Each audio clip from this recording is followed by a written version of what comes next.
Hello বন্ধু আসসালামু আলাইকুম। ইসমি সাইয়ান, আশা করি ভালো আছেন। আলহামদুলিল্লাহ আমি অনেক ভালো আছি।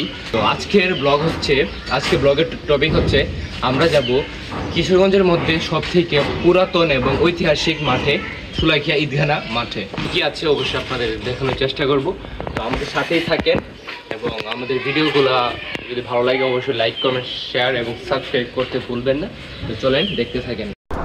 তো আমরা এখন যাচ্ছি শোলাকিয়া ঈদগাহ মাঠের উদ্দেশ্যে। তো গাইস আমরা শোলাকিয়া ঈদগাহ মাঠে এসে পড়েছি। তো বন্ধু আমরা এখন শোলাকিয়া ঈদগাহ মাঠে বর্তমানে অবস্থান করছি।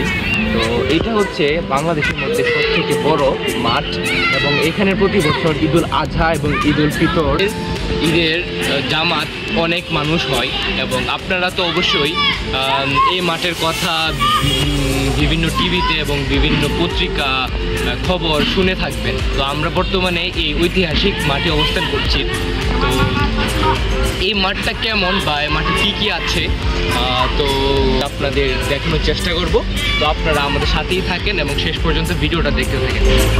তো বন্ধু বান্ধব, এই মাঠটা বলতে গেলে অনেক বড়, যেই দিকে চোখ যেয়ে শুধু দেখা যায় মাঠ আর মাঠ।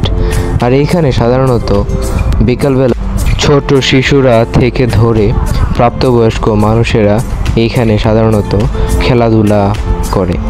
এখানে মানুষ ক্রিকেট, তারপরে ফুটবল, তারপরে ব্যাডমিন্টন, তারপরে ভলিবল সব কিছু খেলা হয় এইখানে। তো আপনারা দেখতে পাচ্ছেন আমাদের সামনেই ভলিবল খেলা হচ্ছে। আর গাইস, এই ঐতিহাসিক মাঠের সবথেকে বড় ঐতিহাসিক চিহ্ন হচ্ছে এই গাছ। এই গাছের বয়স প্রায় আনুমানিক 100 বছরের উপরে হবে, এত পুরাতন এই গাছটি। তো তাই এই গাছটিকে সুন্দর করে সংরক্ষণ করা হয়েছে। আর এটি হচ্ছে ঐতিহাসিক শোলাকিয়া ঈদগাহ মাঠের মসজিদ। এখানে অনেক মানুষই নামাজ পড়ে। তো ঘোরাঘুরি মোটামুটি শেষ, তাই ভাবলাম একটু চা খাওয়া যাক, তাই একটা চার দোকানে আসলাম। তো আমরা পুরি এবং ডাল অর্ডার দিয়েছিলাম, সাথে চা অর্ডার দিয়েছিলাম। তো খাওয়া দাওয়ার পরে আপনাদের সাথে আবার দেখা হচ্ছে। তো গাইস, খাওয়া দাওয়া শেষ এবং ঘোরাঘুরিও শেষ। তো আজকে ব্লগটা এই পর্যন্তই। আপনাদের কাছে যদি ভালো লাগে ব্লগটি অবশ্যই লাইক কমেন্ট শেয়ার এবং সাবস্ক্রাইব করতে ভুলবেন না। তো গাইস, আশা করি ভালো লেগেছে আপনাদের কাছে। সবাই ভালো থাকবেন এবং আমাকে অবশ্যই আপনারা সবাই সাপোর্ট দিবেন। তো আসসালামু আলাইকুম, আল্লাহ হাফেজ গাইস।